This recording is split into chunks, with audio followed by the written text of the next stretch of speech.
syahrul mubarak, syahrul yang penuh, bulan yang penuh dengan keberkatan. Bila disebut keberkatan, maksudnya banyaknya kebaikan yang melimpah berkali-kali adalah bulan Ramadan. Macam kita makan, ada makanan yang ada berkat, dan berkat itu adalah maksudnya penambahan kebaikan. Makin banyak kita makan benda yang berkat, maka kita akan mendapat kebaikannya, bukan hanya sekadar mendapatkannya, tapi kita dapat lebih kelebihan ini. Mungkin daripada makanan yang kita makannya, kita boleh jadi orang yang senang membaca Quran, kita boleh jadi orang yang senang mengingat Al-Quran, senang membaca Al-Quran. Ialah keberkatan. Jadi kita kena cari keberkatan yang ada dalam bulan Ramadan. Ini Nabi Muhammad sebut syahrul mubarak sebagai bulan yang mempunyai keberkatan. Faradallahu alaikum siyamah, dan Allah memfardukan di atas kamu berpuasa pada bulan Ramadan. Jadi kita tahu memang sejak malam yang ada pada bulan Ramadan adalah puasa yang memang sinonimnya. Cuma apa yang membezakan puasa di bulan Ramadan dengan puasa di bulan yang lain? Macam bulan lain ada Isnin Khamis, ada puasa hari putih. Dan apa yang membezakan puasa Ramadan dengan puasa di bulan yang lain? Kalau kita berpuasa di bulan Ramadan, kita akan mendapat pahala dan kita juga akan mendapat pengampunan. Jadi maksud mansur Ramadan ini imanan wa ihtisaban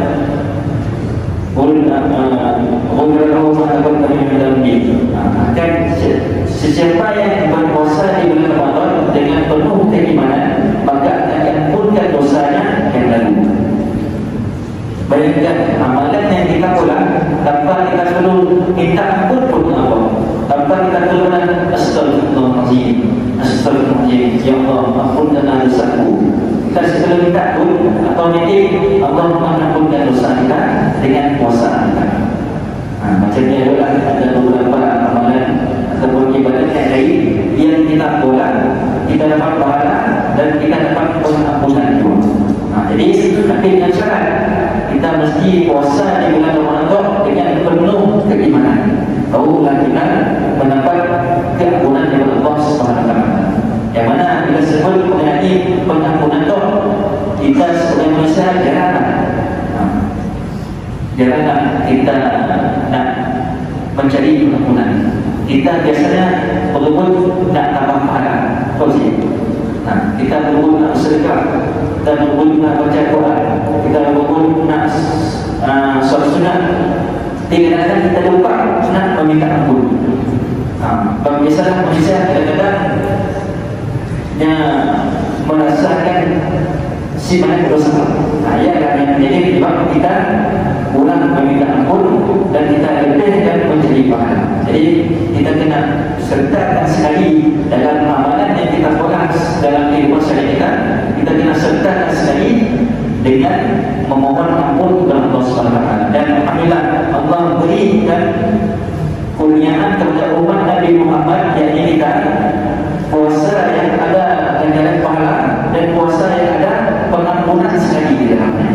Yang hukumnya kita sebagai umat Nabi Muhammad SAW. Jadi Nabi Muhammad terus sembang tertahu ini abwabul jannah, dibuka seluas-luasnya pintu syurga dalam bulan Ramadan.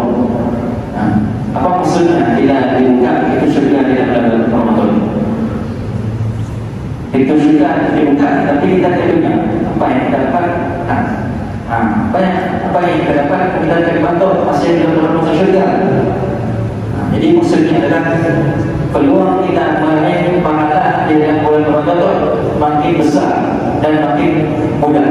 Dan pahala yang kita lakukan, amal ibadat yang kita buat dalam bulan Ramadan berkali-kali berganda-ganda pahalanya didapat oleh Allah Subhanahu Wa Taala. Yang mana yang kita tahu adalah bila kita mula sembahyang solat sunat, maka kita akan diganjarkan dengan pahala solat fardu.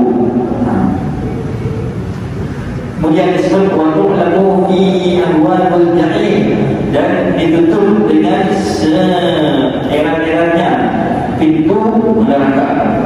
Waktu lalu fi marus syayatin, dan dibertentu, diikat keganasan syaitan. Dalam riwayat ini ada hadis yang disebut masuk tidak syaitan. Dibertentu yang sama dengan maksudnya. Jadi bila ibadahnya bulan Ramadan, kita diberi peluang untuk kita mengawal diri kita secara sepenuhnya, akses sepenuhnya untuk mengawal diri kita. Sebab bila adanya syaitan, kita akan diganggu oleh dua perkara. Yang pertama syaitan, dan yang kedua nafsu kita. Bila syaitan, maka insyaAllah kita boleh mengawal diri kita dengan lebih sepenuhnya. Walaupun ada ulama yang mengatakan yang dimaksudkan syaitan dibelenggu itu adalah syaitan yang pangkat tinggi. Mana syaitan yang di masa kita, ataupun syaitan yang di masa perkembangan, atau ini syaitan kalau yang sidikan. Jadi sebenarnya kadang-kadang kita rasa godaan yang kita terima di bulan puasa sama macam di bulan biasa. Ya, pendapat ulama kan mungkin ada kebenaran yang kesian. Jadi bila kita lihat di antara KPI syaitan, mungkin kita bekerja ada istilah yang disebut sebagai KPI, yang mana KPI itu adalah satu benda yang kita perlu penuhi dalam pekerjaan. Contohnya, kalau kamu menjadi imam sesebuah masjid, di antara KPI kamu adalah kamu hendaklah menjadi imam waktu sehari semalam, dan kamu juga hendaklah mengetahui tahlil ataupun juga mengimamkan solat jenazah dan sebagainya, yang adalah KPI. Jadi syaitan pun ada KPI-nya. Kita tahu apa KPI kita. Yang dalam kepada syaitan adalah yang nak menjadikan kita tu si bersibuk dengan ibadah Allah. Dalam disebut dalam Al-Quran, wala tajul aktarum syakirin. Syaitan ibadah yang bersumpah Allah, aku akan menghasut, mengajar anak-anak dos daripada kiri, depan, belakang, dan sehinggalah engkau mendapati mereka menjadi orang yang tidak bersyukur kepada Allah SWT. Jadi dia antara kita sebenarnya kita kena ingatlah sentiasa, adakah kita cukup bersyukur dengan Allah SWT. Kalau kita cukup bersyukur, maksudnya kita dah berdaya memenuhi KPI syaitan.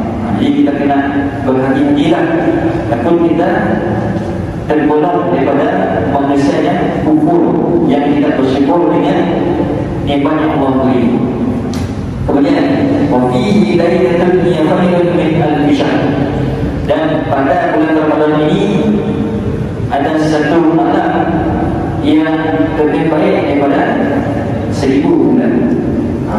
Kita selalu disebut bahawa bulan malam Lailatul Qadar adalah bila disebut 1000 bulan bersamaan dengan 83 bulan, 83 tahun, sama dengan kita hidup selama 83 tahun.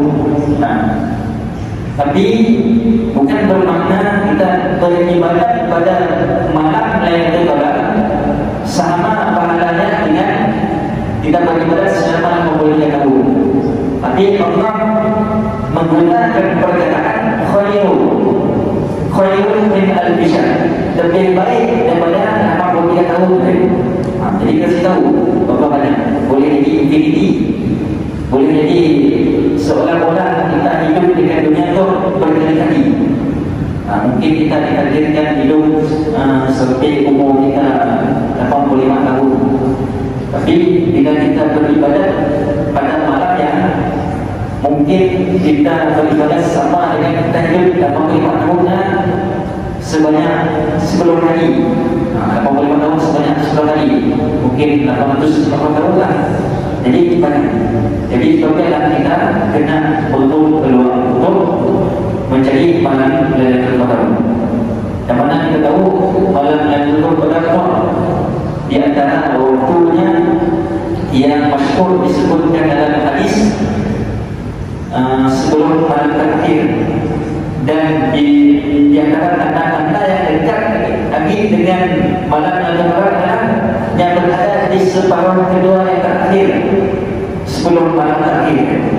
Maksudnya memang kan ujung-ujung Ramadan lah, 25 Ramadan ke atas, yang mana masanya kita sibuk dengan persiapan hari raya, sibuk dengan perabot nak dipasang di rumah kita, sibuk nak pasang lampu cantik ke rumah kita.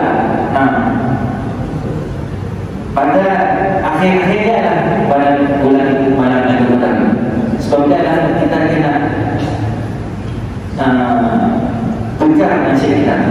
Malam-malam yang akhirnya lah kita kena plan betul-betul kita pola apa pada malam yang akhirnya.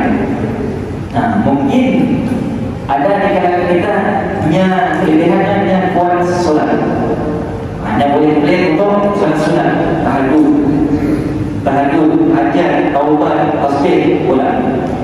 Dan mungkin ada di antara kita yang kuat baca Quran, maka baca Quran banyak-banyak. Mungkin kita ada yang si mampu lah nak bangun dua kita malam terakhir, maka kita boleh tukarkan kepada selepas waktu maghrib. Sebab malam Lailatul Qadar yang start selepas waktu maghrib sampai subuh.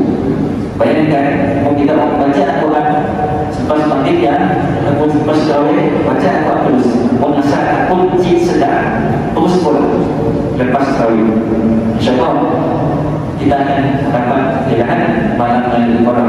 Dan malam Lailatul Qadar adalah merupakan malam yang kecil, yang mana malaikat Jibril yang akan pola special appearance, yang akan datang dalam keadaan spesial lah. Sebab Nabi Muhammad SAW selepas Nabi malaikat Jibril selepas Nabi Muhammad SAW wafat, yang siap turun ke dunia ini melahirkan setiap malam Lailatul Qadar. Dia adalah waktu malaikat Jibril yang merupakan kedua kepada para malaikat.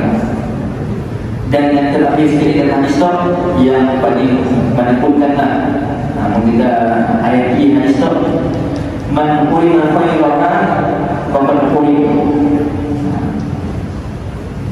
Barang sesiapa yang diharapkan kebaikan di dalamnya, sesungguhnya dia adalah orang yang diharapkan.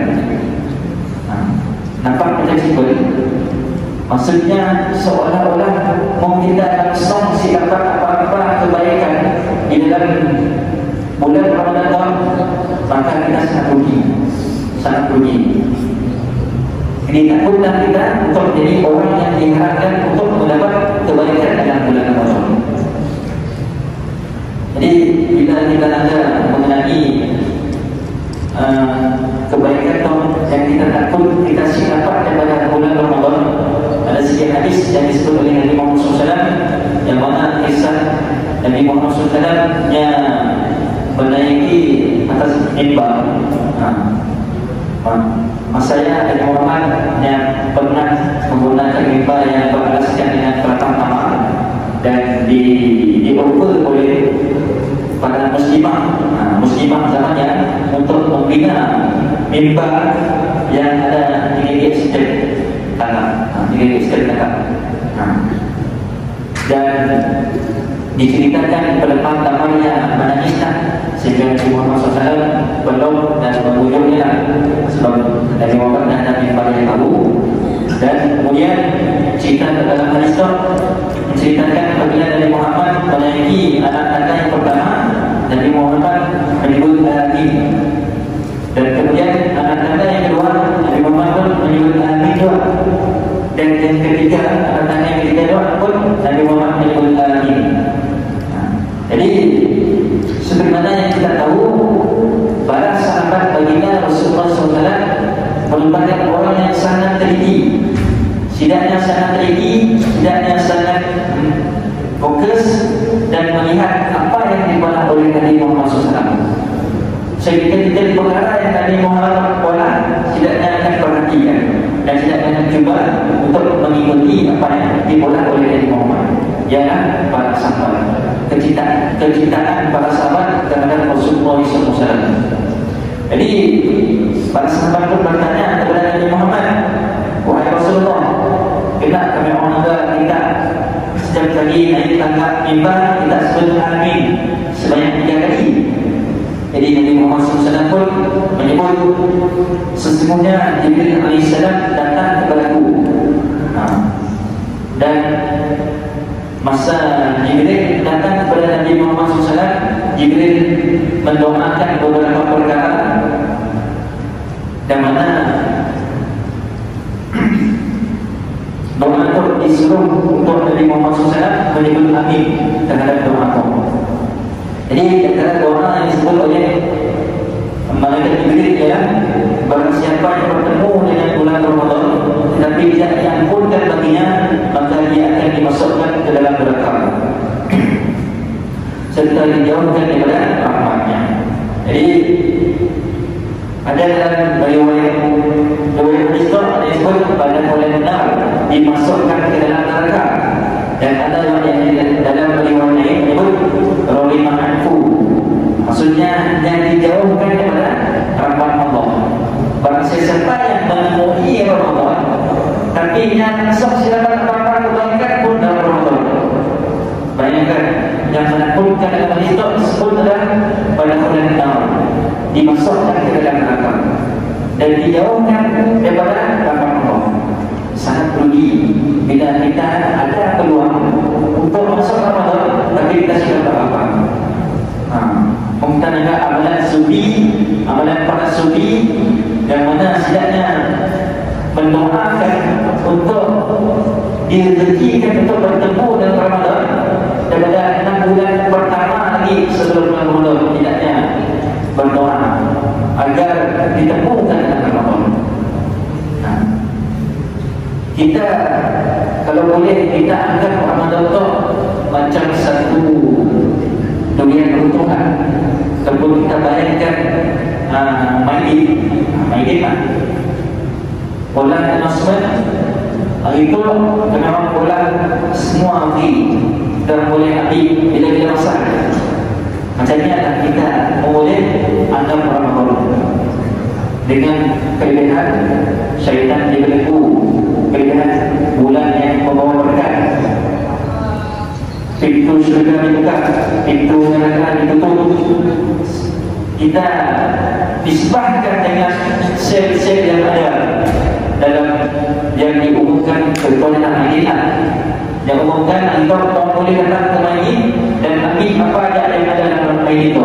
Seperti kita orang tanpa ada bila disebut Indonesia ini syaitan tanpa ada sekat asal Madinah, syaitan polis, syaitan yang dengar. Jadi kita boleh ambil sesuka hati. Mungkin ada yang kita berkenaan dengan Madinah, mungkin boleh bayangkan dengan Shopee. Shopee mula sale app tukar je, app yang makan dan check out free, beli free, shipping pun free. Bayangkan macamnya Ramadan, barulah kita semangat menghadapi Ramadan sama macam para sufi terdahulu. Sehingga kita berdoa 6 bulan awal untuk direzekikan untuk bertemu dengan Ramadan. Yang mana kita pun dan alhamdulillah masjid-masjid kita akan mengamalkan sejak tadi solat fardu dimakan ada doa Allah berikan di dan masyarakat awal Ramadan untuk meminta agar dipertemukan dengan Ramadan. Jadi bila kita menganggap Ramadan macam ni, kita rasa excited dengan Ramadan, memulai excited dengan Ramadan ya, penting excited bila kita nak nyebut kaya. Memulai dunia kita nyebut Ramadan. Lalu dan kita cinta golong dengan orang yang direzekikan untuk mendapat Ramadan, tapi si dapat apa? Rugi. Kemudian doa malaikat Jibril yang mana? Dan barang siapa sempat dengan kedua orang tuanya tetapi tidak berlaku baik kepada mereka, kemudian kedua orang tuanya meninggal dunia, maka dia akan dimasukkan ke dalam neraka serta dijauhkan daripada rahmatnya. Pada benar ataupun urumi ma'anfu. Serta yang ada mak-bapak tapi disebabkan adanya mak-bapak tapi yang dapat masuk syurga.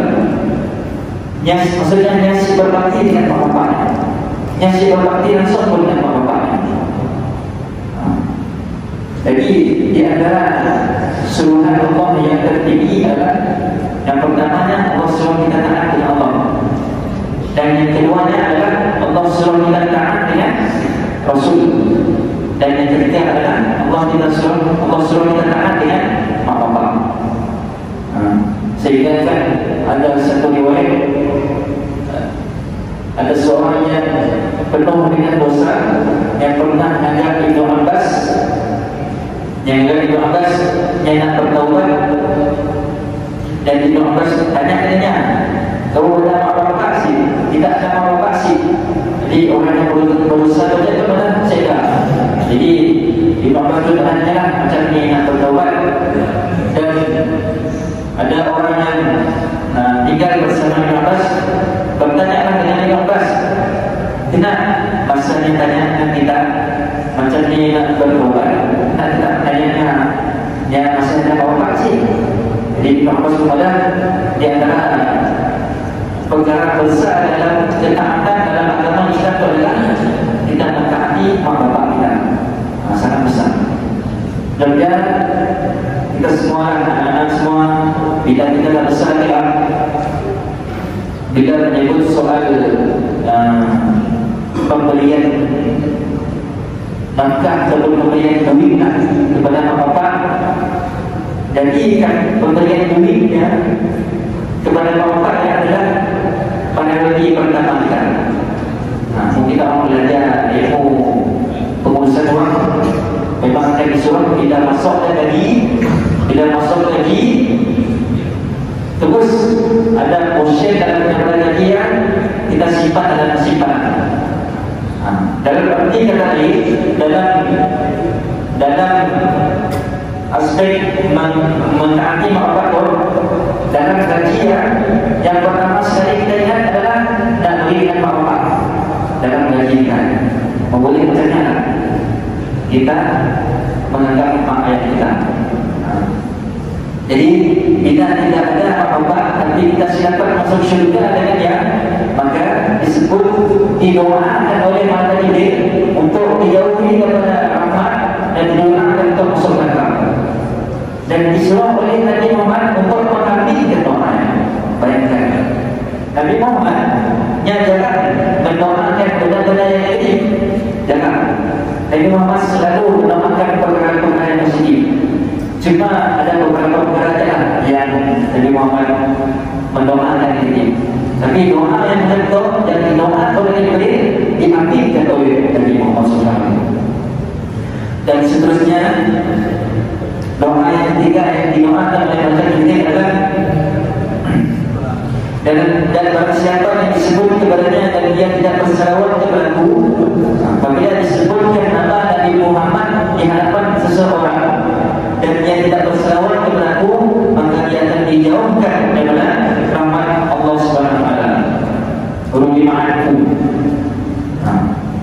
Jadi penting kita bersalawat dengan Nabi Muhammad SAW. Allahumma sholli ala Sayyidina Muhammad, yang mana ibadah selawat itu disebut oleh Allah sendiri, merupakan ibadah yang Allah sendiri pula. Sembahyang ada siapa buat? Tidak. Hukum dia berpikir sembahyang. Baca Quran ada siapa buat? Tidak. Berzikir ada siapa buat?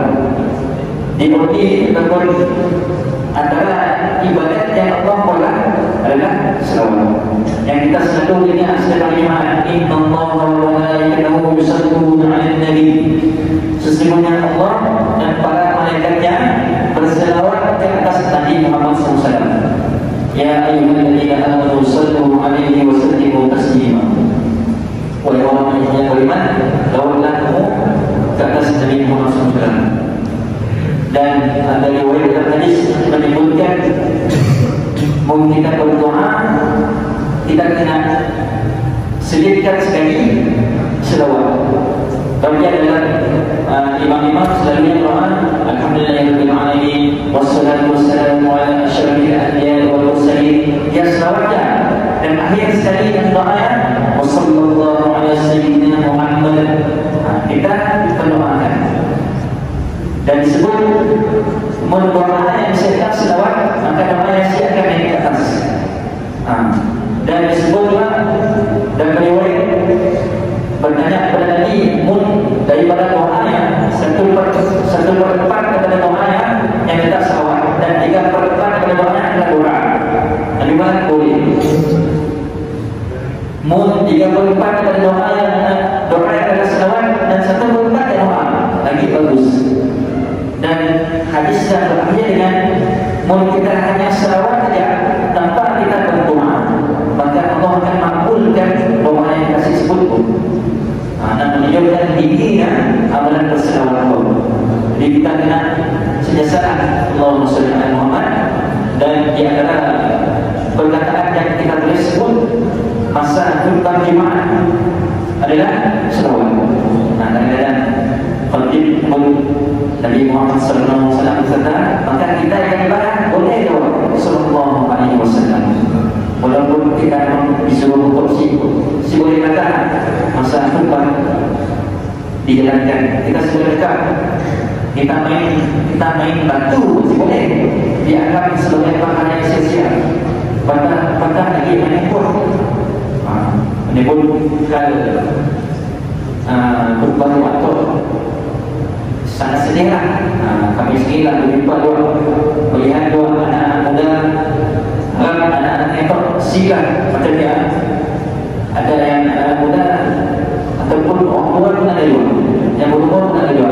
Dan disebut pun oleh Fatih, janganlah melakukan perkara-perkara yang boleh mensia-siakan pahala seperti berbuat dan bermain telefon. Benar, masih ada sih orang yang buat, masih ada. Walaupun kita hanya scroll tepi, dia pun dianggap benar sia-sia. Bahkan ada video ada yang main game masa perbankan. Janganlah bila mas khutbah simpan handphone. Walaupun kita pakai handphone, jangan pakai. Ya adalah perkara yang sia-sia. Kalau Nabi Muhammad melarang orangnya, ada riwayat Nabi Muhammad melarang orangnya main batu masa khutbah Jumaat. Main batu dia pun patah lagi main handphone lagi sia-sia. Jadi jika kita berdoa dengan selawat, maka doa kita akan mudah untuk dimustajabkan oleh Allah Subhanahu wa taala.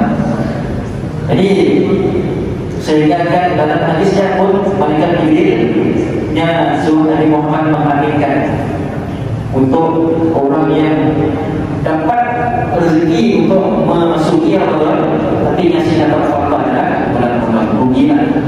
Jadi kita kena muhasabah diri kita agar sebanyak boleh dalam bulan Ramadan mesti ada sakti di bulan. Lebih-lebih lagi anak hadis. Doa memang dia akan tanggung jawab anak hadis adalah untuk mengulangi Al-Quran, untuk lagi menjawab bacaan Al-Quran itu mesti adalah amal ibadah yang kita orang paling jaya. Lebih jaya dia kepada orang awam. Kita orang mesti orang yang lebih lagi baca Quran daripada orang yang biasa, orang awam. Orang wajib menghafal Al-Quran sepenuhnya. Untuk jumpa dengan kawan kita yang si hafal Al-Quran, anaknya bulan Ramadan kita kata bapak lagi kata mula sekali kita yang menghafal Al-Quran kena kata 2 kali ataupun lebih. Kalau anak kita nak kata tidak. Orang yang menghafal Quran, yang baca Quran satu juzuk ya, boleh baca dalam 20 minit tidak? Kita baca secara kata, baca secara laju. Boleh habis dalam 20 minit atau 22 minit tak? Menurutnya si menghafal Quran yang mungkin akan dapat sedikit kesalahan. Jadi kita kena jadi orang yang detail dalam baca Quran. Kita paling bagus dalam baca Quran. Jadi dan dalam bulan puasa kita ada beberapa KPI. Sebut mengenai KPI. Apa yang kita perlu untuk kita lihatkan dengan hadis syariah supaya kita si kosong daripada bulan Ramadan, supaya kita sia-sia dalam bulan Ramadan. Jadi kita akan lihat apa KPI, apa benda yang kita perlu penuhi dalam bulan Ramadan. Yang pertama adalah Allah sebut dalam Al-Quran, ya ayyuhalladzina amanu kutiba alaikumus shiyam kama kutiba alal ladzina min qablikum la'allakum tattaqun. KPI yang pertama yang kita nak capai dalam bulan Ramadan adalah kita nak menjadi orang yang bertakwa kepada Allah Subhanahu wa taala. Apa maksud takwa? Dalam bahasa Inggris disebut sebagai mindfulness dalam bahasa Inggris. Maksudnya kita menjalankan kehidupan kita dengan sedar. Kita setiap gerak yang kita tahu Allah suka sesuatu, benar-benar haram kasih, benar-benar halal kasih. Bukan sekadar haram ataupun halal, benda yang makruh kasih pun kita ambil kira. Benda yang makruh kasih, benda yang diboleh kasih. Dalam pernikahan ini kita menjaga warak Tuhan. Bila disebut benda warak, ada beberapa perkara yang diboleh oleh kita yang si berdosa, tapi yang pelik. Macam ustaz. Kita ada ustaz pergi ke masjid. Seorang ustaz ataupun seorang yang belajar agama pergi masjid, berjemaah ke masjid, pakai baju singlet. Singlet betul menutup aurat, tapi kaca si mana? Si kaca dalam materi lain kita sebutnya sebagai menjaga orang kita. Macamnya juga dengan pekerjaan. Bila disebut orang yang bekerja dalam institusi perbankan Islam, kita tahu maksud wa'alallahu bay'ah wa harrama riba. Dan di antara bank yang ada di Malaysia itu masih ada yang mengamalkan riba. Ada yang mengatakan bekerja dengan bank itu boleh, ada yang mengharamkan terus. Dan ada yang dari segi menasihati hati maka dibolehkan. Jadi kita nak jaga orang kita tidak terus. Mana-mana perkara yang menggunakan ilmu fikih kita sebut kita nak meninggalkan apa kata orang, meninggalkan khilaf, maka kita tidak terus.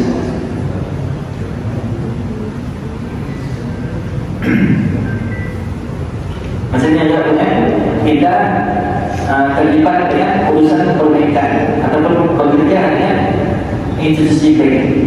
Kita tahu bank itu memang ada produk konvensional, produk yang haram, produk yang melibatkan riba. Maka kita tinggal terus, ya takwa. Kita menjaga gerak-gerik kehidupan kita dengan berhati-hati. ada disebut juga antara maksud takwa adalah yang dimana kita berjalan di antara dalam sikit tempat yang penuh dengan duri. Dan kita berjalan di tempat yang penuh dengan duri, maka kita akan berjalan dengan penuh berhati-hati. Kita akan berjalan dengan penuh berhati-hati. Janganlah takwa. Dan kita tahu takwa adalah level yang paling tinggi untuk orang Islam. Allah sebut dalam Quran, Inna akramakum indallahi atqakum. Semuanya yang paling mulia di antara kamu adalah yang paling bertakwa. Ia adalah maksimum level lah yang kita nak capai, yang kita nak capai. Jadi kita janganlah jadi orang yang lalai. Lawan dalam takwa adalah orang yang lalai. Yang mula apa aja, orang masuk benda tu boleh. Boleh. Banyak orang masuk orang benda tu tak boleh keluar. Seperti hewan-hewan berkatakan, bos jangan boleh itu, jangan boleh keluar. Bos boleh benda yang boleh keluar. Dan ikut apa yang boleh kemudian orang. Berjalan si semestinya kami orang boleh benda yang boleh. Kadang-kadang benda yang aku. Jadi kita kena berdiri. Yang KPI yang pertama adalah bulan Ramadan. Kita kena capai menjadi orang yang bertakwa. Dan yang kedua adalah disebut KPI yang kedua adalah kita nak meraih bulan. Disebut dalam Quran, perkataan Ramadan disebut dalam Quran sekali yang disebut dalam Quran. Syahrul Ramadan alladzi unzila fihi al-Qur'an hudan lin-nas. Jadi kita mencari petunjuk daripada Allah SWT yang adalah KPI yang kedua kita. Jadi bulan Ramadan bukanlah bulan untuk kita meraihkan pesta makanan, bukanlah bulan untuk kita meraihkan solat tarawih, tapi bulan Ramadannya intisari dan utama adalah kita meraihkan Al-Quran, meraihkan Al-Quran.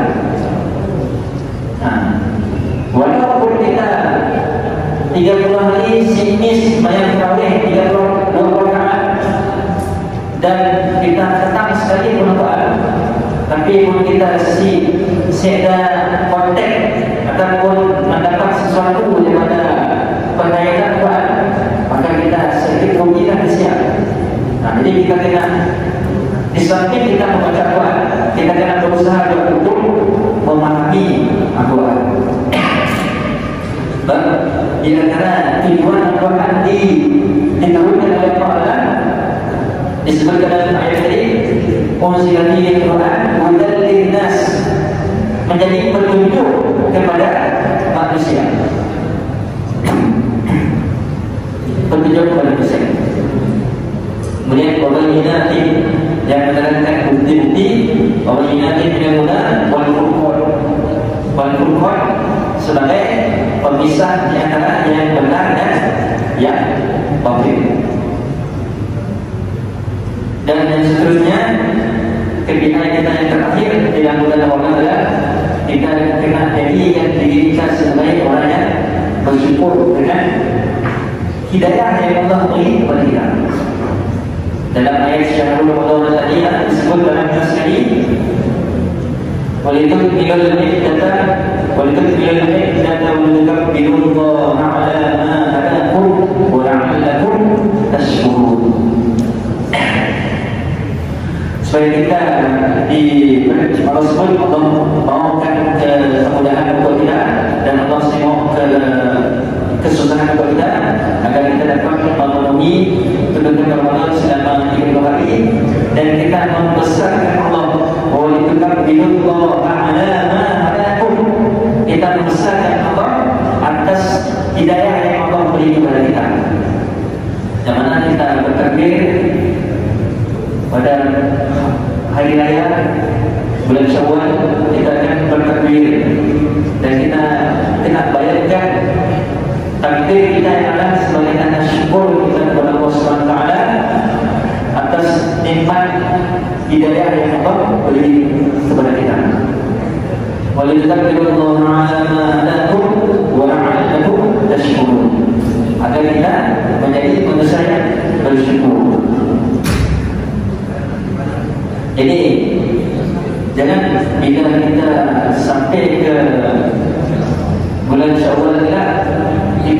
kembali kepada asal.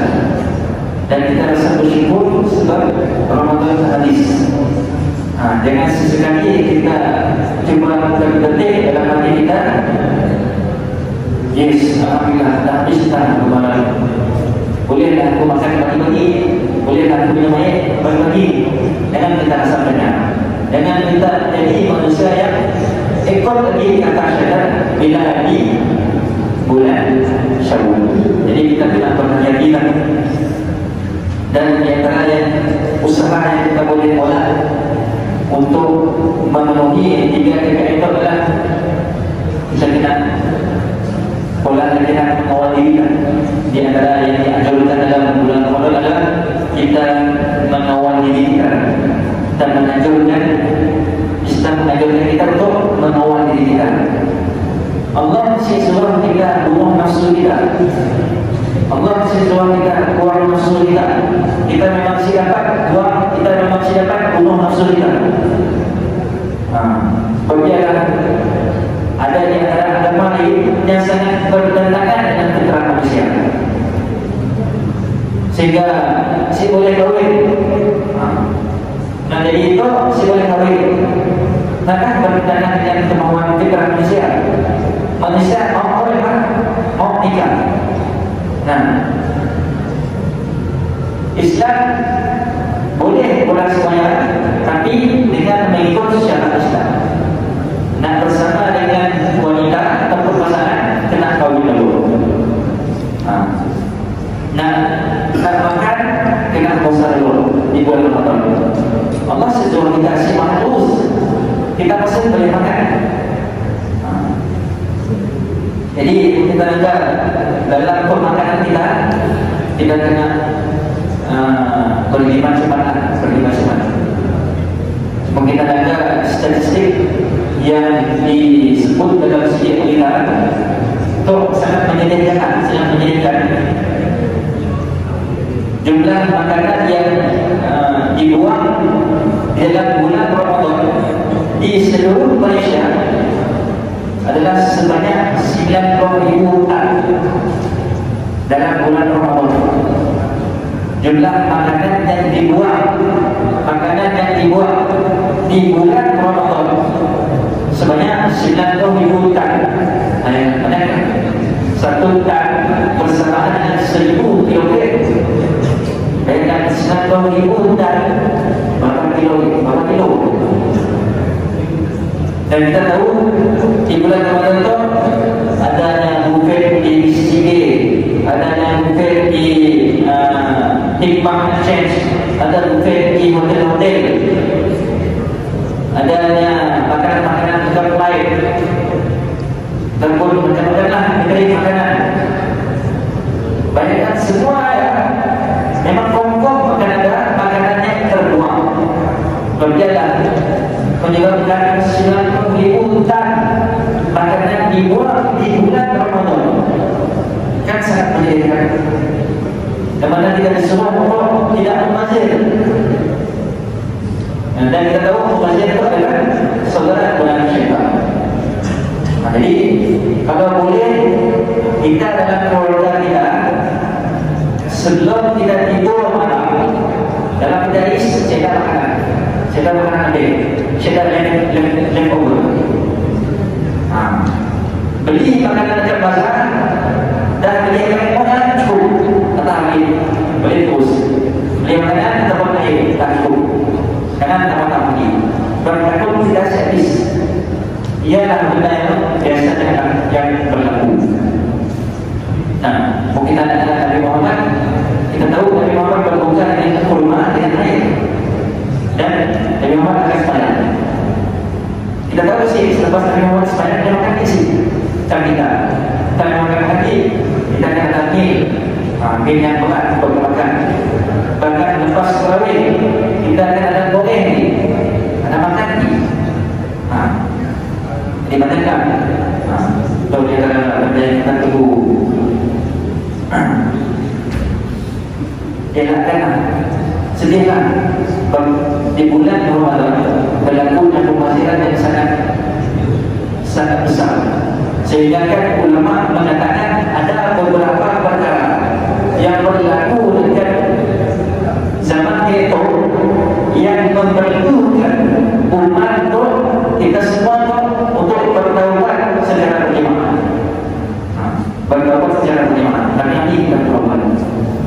ada pembaziran kasih makan, pembaziran dekat kasih miskin lah.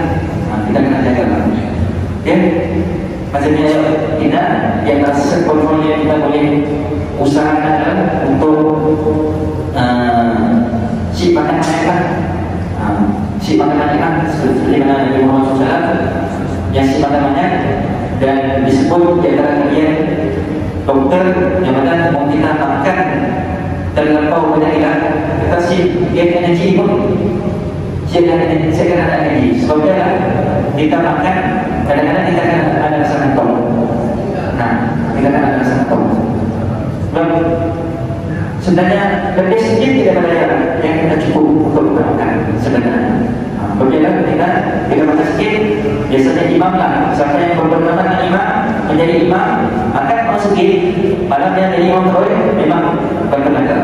Compare dengan kita berpuasa makan banyak, tidak jadi imam terawih bukan masalah. Jadi yang kita kena jaga. Jadi salah satu untuk pengurusan kita. Jadi mudah-mudahan kita semua sama-sama dapat memenuhi keinginan Ramadan dan kita doakan mudah-mudahan Allah menghidupkan kita sehingga akhir Ramadan dan memberi kita peluang untuk bersama dengan malam Lailatul Qadar. Jadi itu adalah di antara waktu yang mustajab doa. Lepas itu sebelum kita menunggu waktu berbuka, banyak-banyak berdoa kepada Allah. Doakan kepada Allah dengan doa kita. Allah Taala dan itu hanya kepada Allah Subhanahu Wa Taala dan yang itu tentangnya kepada kekuatan tersendiri. Assalamualaikum warahmatullahi wabarakatuh.